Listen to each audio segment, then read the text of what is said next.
천사의 얼굴과 같더라, 이런 주제로 오늘 말씀을 통해서 은혜를 나누겠습니다. 어느 블로그에서 올라온 글을 보니까 이 질문이 있어요. 세상에서 단위 면적당 유지비가 가장 많이 드는 것은 무엇인가? 그렇게 물었고 답은 여자의 얼굴이었습니다. 아마 화장하고 미용에 그런 투자를 많이 하니까 작은 얼굴이지만은 가장 많은 비용이 든다. 얼굴은 사람의 눈과 코와 입과 귀가 있는 그 사람 머리의 앞면을 말하는 것입니다. 사람의 얼굴은 근육 80개로 되어 있는데 이 80개 근육으로 7,000가지의 표정을 지을 수 있다고 합니다. 그 중에 웃을 때 사용되는 근육이 12개라고 합니다. 우리 신체 중에서 가장 많은 근육을 가지고 있고 가장 오묘한 것이 바로 얼굴입니다. 얼굴은 순수한 우리말인데 영혼, 정신을 말하는 을과 통로를 말하는 굴이 합성어가 되어서 얼굴이라고 그렇게 표현합니다. 즉 말해서 우리 정신과 우리 영혼, 마음의 통로다. 얼굴은 우리 속에 있는 것을 드러내는 통로다, 그런 뜻이죠. 그래서 얼굴은 사람의 희노애락을 나타내기도 합니다. 얼굴은 그 사람의 인격이요, 이미지입니다. 어떤 사람을 생각하면 그 사람의 얼굴이 떠오르는 것은 너무나 자연스러운 겁니다. 얼굴은 이렇게 그 사람의 내면을 담고 있는 그릇과 같고 그 사람의 속에 있는 것을 사람들이 볼 수 있도록 하는 모니터와 같습니다. 근데 오늘 본문에 보니까 스데반의 얼굴이 천사의 얼굴과 같더라고 했습니다. 본문 15절 한번 읽어보겠습니다. 시작. 공회 중에 앉은 사람들이 다 스데반을 주목하여 보니 그 얼굴이 천사의 얼굴과 같더라. 스데반은 초대교회 성도들이 택하여 사도들이 기도하고 안수하여 세운 7 안수 집사님 중에 한 분입니다. 스데반이라고 하는 이름의 뜻은 멜류관 혹은 왕의 간이라고 하는 뜻이 있습니다. 그 이름에 걸맞게 스데반은 왕이신 예수님을 가장 많이 닮은 사람이고 또 그가 초대교회 최초의 순교자가 되어서 그 이름대로 멜류관이 된 분입니다. 본문 9절에 보면은 각국으로 흩어져 살던 유대인들이 자유인이 돌아와 자기들끼리 모이는 회당을 지어서 회당을 중심으로 신앙 공동체를 이루고 있었습니다. 따지 말해서 여러 나라에 흩어져 포로가 되었거나 아니면은 또 그곳에서 이 노예가 되어서 살던 사람들, 그들이 자유를 얻었는데 로마가 그들을 두기에 불편하니까 본국으로 돌아가라고 그랬습니다. 그래서 추방령을 내려서 본국으로 돌아와서 그들이 따로 모이는 공동체 회당에 스데반이 들어가서 복음을 전할 때 그들과 변론이 붙었습니다. 변론. 그들과 변론하는 이런 율법사들, 그들 가운데 사울이라고 하는 젊은이도 있었습니다. 나중에 바울 사도가 되죠. 사울도 길리기아 다소 사람이니까 이 회당에 와서 스데반을 만나고 스데반과 변론을 했다는 것을 알 수 있습니다. 그러나 이렇게 율법에 탁월한 지식을 가진 사울도 스데반을 당할 수가 없습니다. 왜냐하면 그게 성령으로 충만하고 은혜와 권능이 충만하기 때문에요. 그래서 이 사람들이 사람을 매수하여 거짓 정인을 세웠습니다. 그래서 공회 고소를 하게 되었습니다. 스데반이 공회에 잡혀가서 그 사내들인 공회 앞에 서게 되었습니다. 신문을 받게 된 거죠. 그러니까 여기저기서 거짓 정인들이 스데반을 모함합니다. 스데반을 죽이려고 하는 거죠. 그런데 공회원들이 스데반을 주목하여 보니까 그 얼굴이 천사의 얼굴과 같더라고 그랬습니다. 걱정거리가 없이 잘 먹고 잘 살고 편히 쉬는 사람들 보면 얼굴이 신수가 훤합니다 그럽니다. 스데반이 잘 먹고 편히 쉬어서 그 얼굴이 훤했다는 뜻이 아닙니다.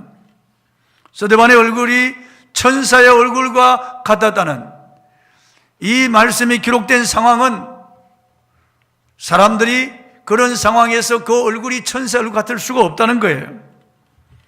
스데반 집사님 지금 그를 모함하는 원수들과 논쟁하는 중에 있었습니다. 9절에 보니까 어떤 자들이 일어나 스데반과 더불어 논쟁할세. 여러분, 어떤 사람이 논쟁 중에 있을 때 누가 얼굴이 천사 얼굴 같은 사람이 있겠습니까?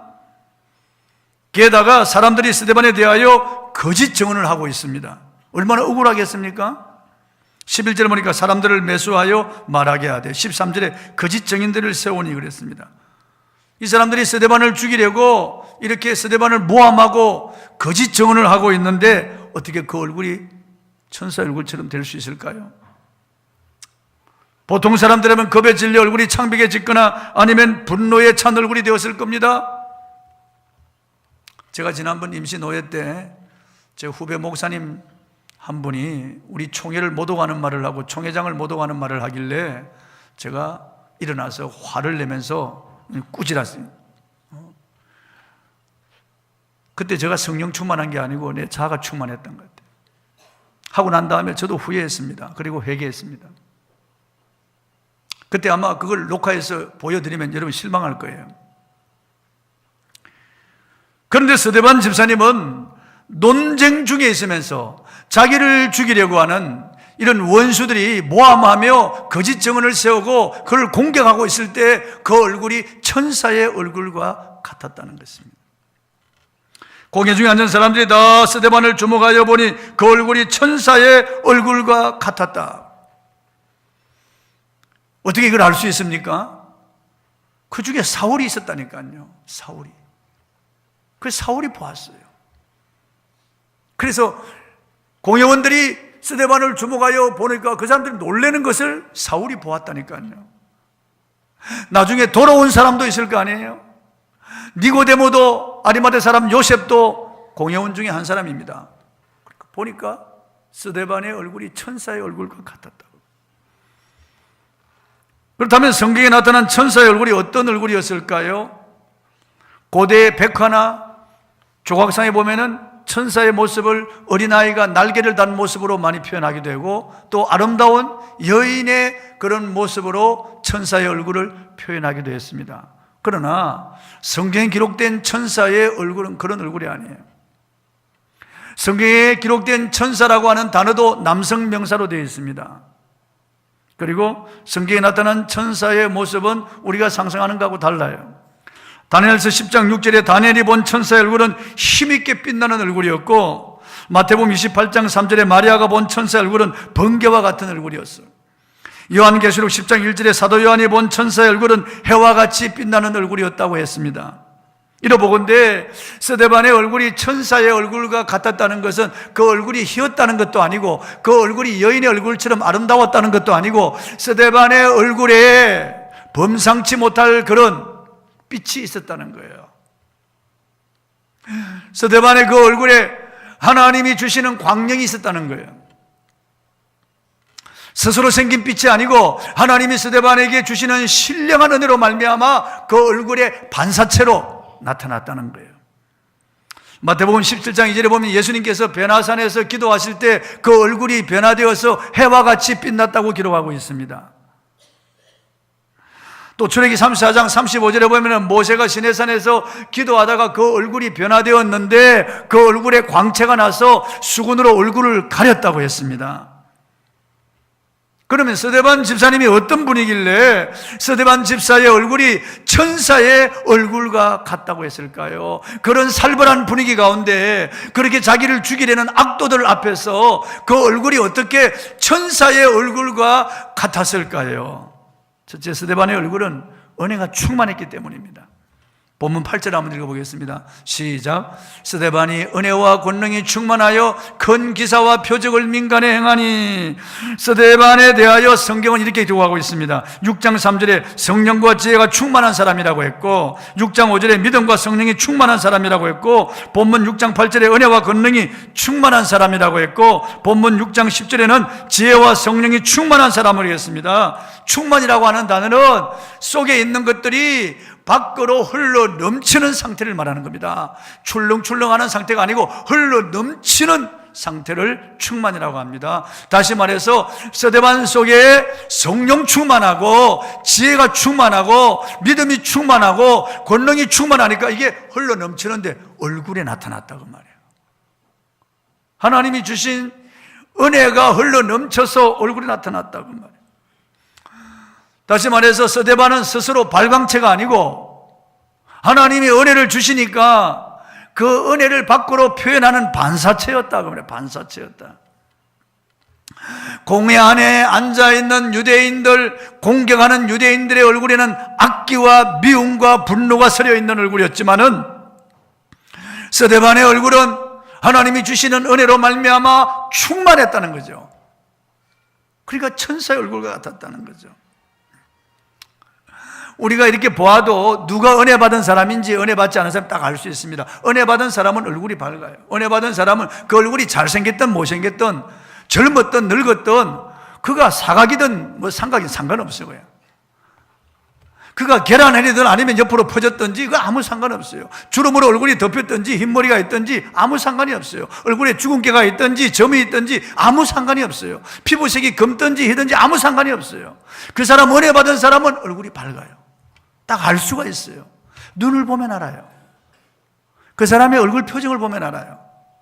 항상 얼굴이 밝아요. 웃음 진 얼굴이고 감사가 있어요. 그 얼굴에 은혜가 서려 있던 것을 알 수가 있다고 말이에요. 요즘 성형수술이 발달해서 어지간한 주름은 다 빼고 얼굴에 미백시술이라고 하는 것을 해서 마이클 잭슨처럼 흑인도 얼굴을 하얗게 만드는 그런 세상입니다. 그렇지만 이렇게 인공적으로 만든 얼굴하고 하나님의 은혜를 주셔서 바깥으로 표출된 은혜의 얼굴하고는 비교할 수 없는 거예요.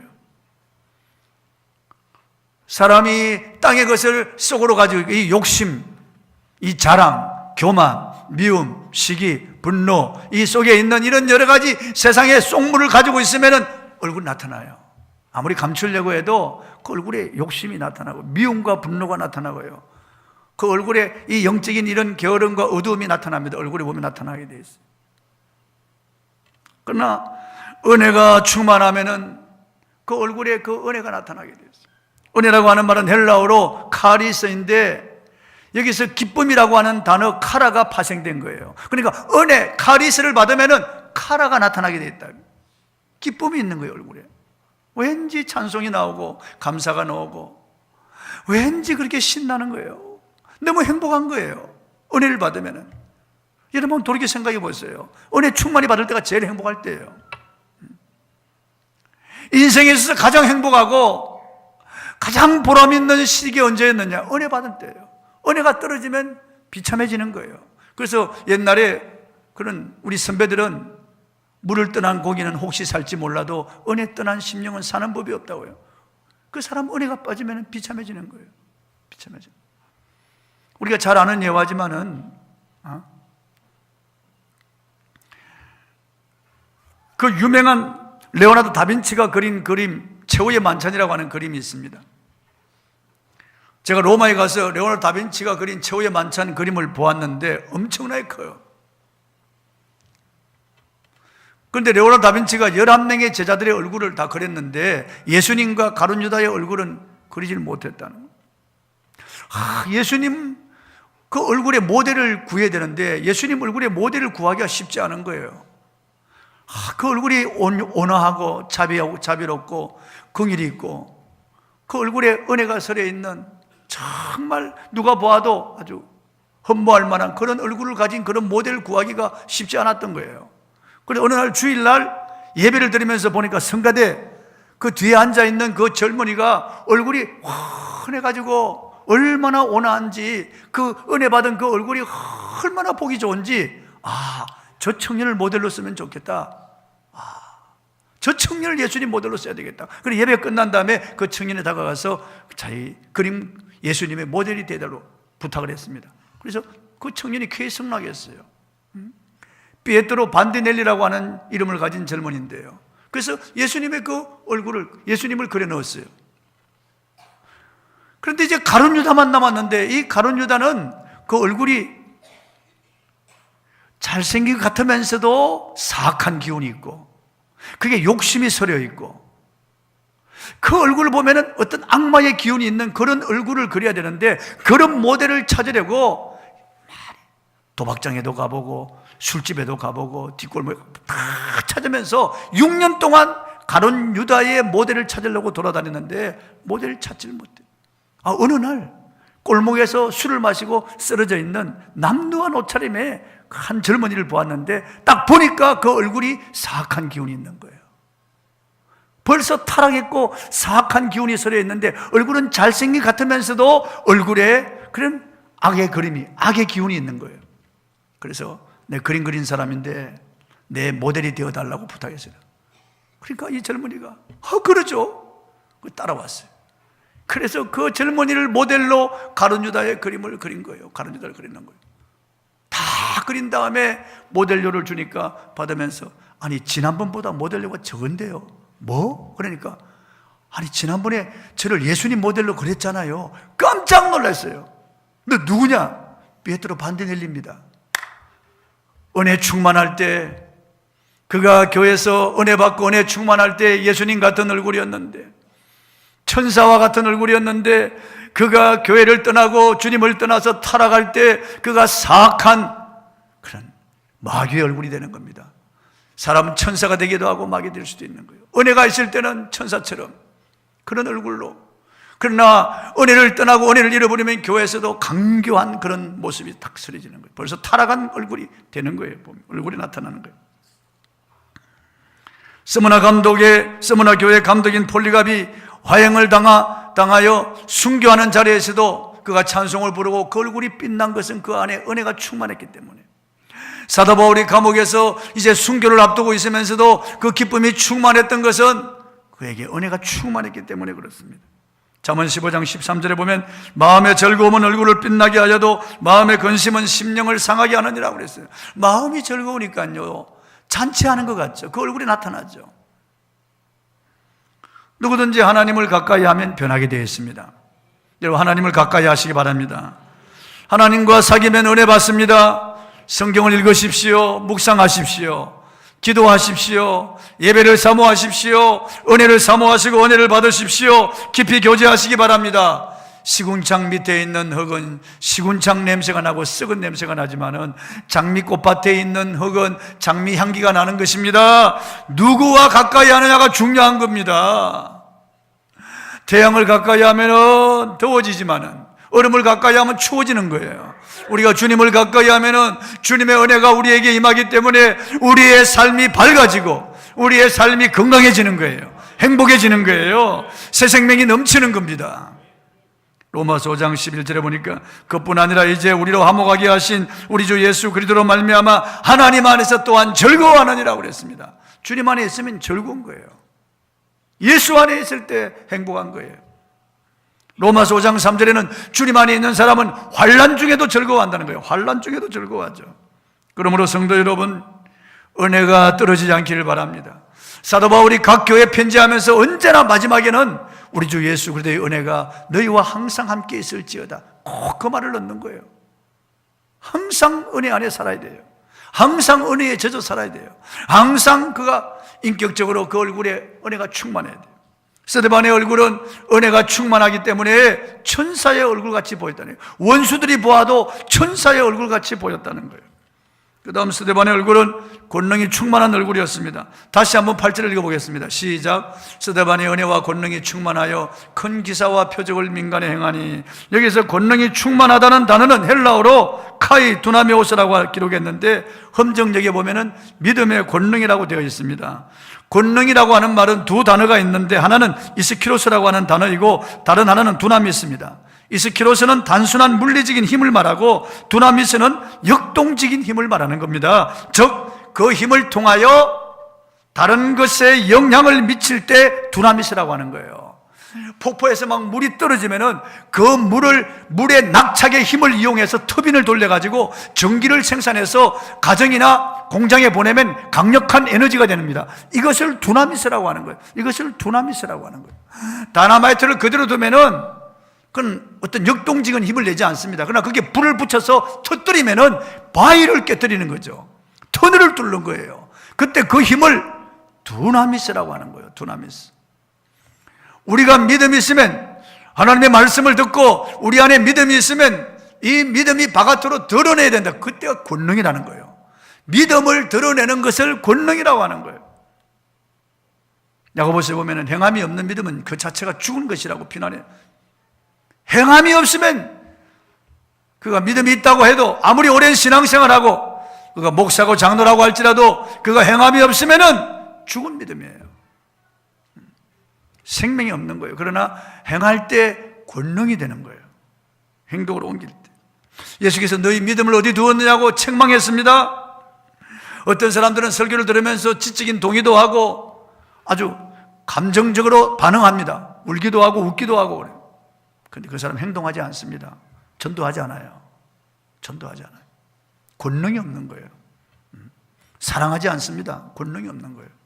성경 읽지 않습니다. 권능이 없는 거예요. 수없이 설교를 들어도 권능이 없는 것은 그들이 행동하지 않기 때문에 그렇습니다.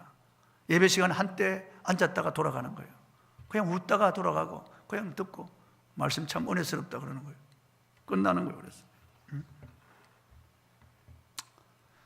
아까 우리가 영상으로 본 티보이도 24살 젊은이지만은 최근에 24살 동갑내기 두 젊은이가 세상의 믿음을 드러내는 것을 보고 저는 감사했습니다. BY라고 하는 힙합 가수는 그 분야에서 독보적인 존재입니다. 독특한 음색과 간격을 사로잡는 무대 카리스마까지 현재는 그를 따라가는 래퍼가 없습니다. 대개 힙합 가수는 지질거리며 음담패설하거나 욕설하거나 그리고 섹스에 대한 그런 노래를 부르고 세상을 원망하고 조롱하는 그런 노래를 부릅니다. 저는 그 딱 보이면 꺼버립니다. 보기도 싫고 듣기도 싫어요. 저게 무슨 노래야 말이야. 이래 마이클 잭슨 말이야. 내가 먼저 살자고 내가 먼저 살자고 막 질질다 뭐 이래요. 하여튼 들리지도 않아요. 그냥 가사가 그냥. 어제 내가 처음 만나서 뭐라고 했지 나이가 정말. 근데 이 BY는 달라요. BY의 노래는 달라요. 제가 BY 노래를 몇 번 들어봤는데 아주 음색이 뚜렷하고 딱 가사 전달을 분명하게 합니다. 그렇게 빨리 하면서도 가사 전달을 분명하게 하는 거예요. 그러면서도 그가 부르는 노래의 가사는 긍정적이에요. 사람들에게 삶의 용기와 힘을 주고 그리고 신앙을 불러일으키는 거예요. 예수님을 자랑합니다. 놀랍습니다. 그 이렇게 말했습니다. 누군가에겐 돈이나 여자 자랑이 멋일 수 있고 그게 힙합일 수 있다. 나에게는 신앙이 힙합이다. 신앙이 나만의 멋, 나만의 자랑이다. 그렇게 공언했습니다. 어느 누구도 그의 신앙적인 표현에 딴죽을 걸지 못하는 것은 그의 압도적인 실력 때문입니다. 외국의 힙합 가수들, 래퍼들이 그의 노래를 듣고 눈물 흘리는 걸 보았습니다. 그리고 최고라고 찬사를 붙이는 거예요. 언제나 음원 차트 1위입니다. 대단한 그런 가수예요. 그의 노래 가사 하나를 읽어드리겠습니다. 내 발자취로 산 정인의 삶, 그 삶을 위한 권능을 원해. 난 일시적인 세상의 것으로 움직여지지 않아. 영혼의 것을 영혼을 따라 무언가를 얻지 못해도 난 걷지 믿음으로 주님께 맡겼지. 그가 원한다면 가고 아님 마라. 나는 이곳에 부정적 에너지에 집중하지 않아. 내가 원하는 것들만 내 머릿속에 그리네. 세상 젊은이들 주님을 떠나고 세상 사람들이 주님을 조롱해도 그런데 에너지 뺏기지 않는다는 거예요. 자기는 자기가 믿는 예수님을 자랑한다는 거예요. 그런 힙합 춤을 통해서, 그런 래퍼를 통해서 부지런히 주님을 자랑한다는 거예요. 멋있는 사람입니다. 또 네이마르라고 하는 브라질 축구 선수는 올림픽 MVP였고 브라질 영웅이며 결승골의 주인공이기도 합니다. 그가 시상식에서 금메달을 받고 MVP 상을 받을 때 머리에 띠를 둘렀는데 그 띠에는 100% 예수라고 하는 글이었습니다. 우승은 100% 예수님이 하셨다는 거예요. 자기는 100% 주님을 의지한다는 그런 신앙 고백을 한 겁니다. 전 세계 언론 방송이 그를 주목하고 그가 그 금메달을 받을 때, 그 트로피를 받을 때 온 세계에 중계되고 있는데 머리에 100% 지저스라고 다. 그리고 그 덩어리에는 말이에요. Believe in Jesus Christ라고. 예수를 믿으라고 말이에요. 자기가 믿는 주님에 대해서 얼마나 자랑스럽게 생각하는지 몰라요. 딱 작정을 하고 나온 거예요, 그렇게. 여러분, 예수님을 높이면 예수님이 여러분을 높여주실 거예요. 여러분이 예수님을 자랑스럽게 생각하면 예수님도 여러분을 자랑스럽게 생각할 것이에요. 여러분이 예수 그리스도에 대하여 어떤 그런 자세로 세상을 살아갑니까? 여러분이 명함이 있는 믿음을 가지고 주님을 드러내면 주님께서 여러분을 세상에 드러낼 거예요. 티보이처럼, 이 BY처럼 이 네이마르처럼, 이런 젊은이들처럼 내가 믿는 신앙의 바른 정체성을 가지고 나의 주, 나의 예수님을 이렇게 사람들 앞에 자랑할 때, 마음껏 드러낼 때 주님께서 세상에 드러내지 않겠어요? 여러분과 여러분의 자녀들을. 스데반 집사는 유대인의 박해에도 불구하고 그들의 회당에 들어가 담대히 복음을 전한 분입니다. 유대인들이 그를 거짓으로 고소하고 그를 죽이려고 이를 갈아도 그는 위축되지 아니하고 차분하게 복음을 전했습니다. 아주 논리적으로 그들이 항변하지 못하도록 복음을 전하는 겁니다. 다음 주일부터 스데반의 설교를 우리가 나누게 될 것인데 놀랍습니다. 그 설교가요. 스데반은 자기 자신을 죽일 수 있는 권능을 받았습니다. 살벌한 분위기에도 두려워하지 않고 헬기를 내게나 마주 싸우지도 않았습니다. 그는 극한 상황 속에서도 너희 원수를 사랑하며 너희를 박해하는 자를 위하여 기도하라고 하신 주님의 말씀을 지킨 분입니다. 말씀대로 살 수 있는 것이 권능입니다. 그 믿음을 밖으로 드러내는 것이 권능입니다. 스데반은 그 얼굴에 권능이 있었어요. 행동하는 신앙이었습니다. 그러니까 사람들이 볼 때도 천사의 얼굴처럼 본 거예요. 그리고 스데반의 얼굴은 사랑이 충만한 얼굴이었습니다. 7장 59절 6절 한번 보겠습니다. 시작. 그들이 돌로 스데반을 치니 스데반이 부르짖어 이르되 주 예수여 내 영혼을 받으시옵소서 하고 무릎을 꿇고 크게 불러 이르되 주여 이 죄를 그들에게 돌리지 마옵소서 이 말을 하고 자니라. 참으로 놀랍습니다. 어쩌면 예수님을 이처럼 닮을 수가 있습니까? 주님이 십자가에서 죽으시면서 드린 기도를 똑같이 스데반도 죽으면서 하고 있습니다. 자기를 향하여 돌을 치고 이를 가는 무리들을 향하여 용서해 달라고 사랑의 기도를 드리는 스데반을 볼 수 있습니다. 온몸이 피투성이가 되고 살이 터지고 뼈가 깨어지는 그 고통 가운데도 저들을 용서하고 사랑하는 그 스데반의 기도, 이 사랑을 보십시오. 스데반이 순교하는 중에서 주님을 바라보았어요. 주님이 하늘 보좌 우편에 일어나셨습니다. 주님이 앉아 계시거든요. 그리고 주님이 우리를 위해 중보하시는데 스데반이 순교할 때는 주님이 벌떡 일어나셨어요. 그리고 손을 이렇게 내고 스데반을 환영하고 영접합니다. 얼마나 위대한 분입니까, 여러분? 엄청난 그런 복을 받은 거죠. 언제나 스데반이 주님을 바라보았기 때문에 죽으면서도 주님을 볼 수가 있었어요. 주님이 환영하는 겁니다. 이 놀라운 사랑은 십자가의 사랑을 체험한 사랑입니다. 주님의 사랑을 나타낸 사랑입니다. 스코틀랜드의 유명한 신학자 중에 한 사람인 제이니 박사는 그가 가르치는 학생들이 그가 매일 천국에 갔다 오는 줄 알 정도로 늘 행복한 얼굴을 한 매우 경건한 그리스도인이었습니다. 많은 사람들이 그가 어떻게 날마다 그렇게 행복한 모습을 하고 있는지 궁금했습니다. 어느 날 그는 학생들에게 그리스도인의 기쁨에 대해서 이렇게 설명했습니다. 기쁨이라는 것은 하나의 깃발이라고 생각합니다. 성의 깃발이 나부낄 때는 왕이 성에 계시다는 것을 나타내듯이 그리스도인에게 있어서 기쁨은 내 안에 주님이 계시다는 표시입니다.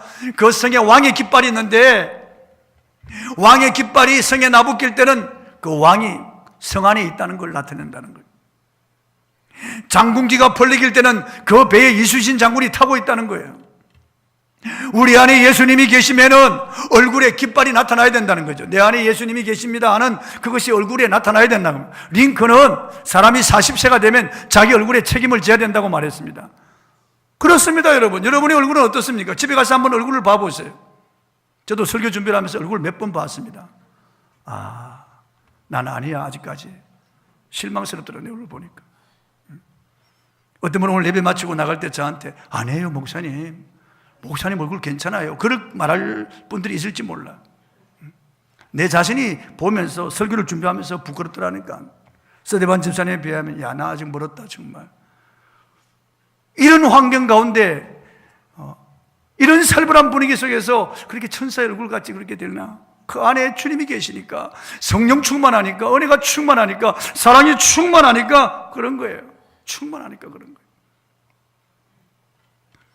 제가 오래전에 봉천동에서 택시를 탔습니다. 이 근영 아파트 앞에까지 왔는데, 그때 제가 근영 아파트 살 때거든요. 근영 아파트 앞에까지 딱 왔는데 7,000원이 나오더라고. 근데 제가 택시를 딱 타면서 우리 집사람하고 잠깐 대화를 했는데 이 택시 기사 그러는 거예요. 선생님, 제가 직업을 알아맞힐까요? 그러는 거예요. 그래서 한번 알아맞혀봐요. 웃으면서 그러니까 목사님이시죠? 그러는 거예요. 깜짝 놀랐어요. 아니, 내가 목사인 줄 어떻게 알았어요? 아유, 다 아는 법이 있습니다. 다 알 수 있죠. 그런 걸. 야, 그때 기분이 좋더라고요. 야, 나를 내 얼굴을 보고 목사로 알아보네. 내 목소리를 들었든지 아니면 내가 가방을 든 걸 보고 알았든지 어떻든 여기 나오는데 7천이 나오는데 제가 10,000원을 드렸습니다. 가시라고. 우리는 성령 충만해야 되겠습니다. 은혜 충만해야 되겠습니다. 권능이 충만해야 되겠습니다. 그건 얼굴 생김과 상관없이, 피부 색깔과 상관없이 말이에요. 젊었든지 늙었든지 아무 상관없이, 얼굴 형태가 어떠하든지, 얼굴의 피부에 무엇이든 아무 상관없어요. 우리 안에 주님과 성령으로 충만해지면 하나님의 은혜가 우리에게 충만하고 권능이 충만하다면 우리 얼굴이 나타날 것입니다. 어떤 상황 가운데서도 주님을 드러내는 저와 여러분이 되기를 바랍니다. 할렐루야.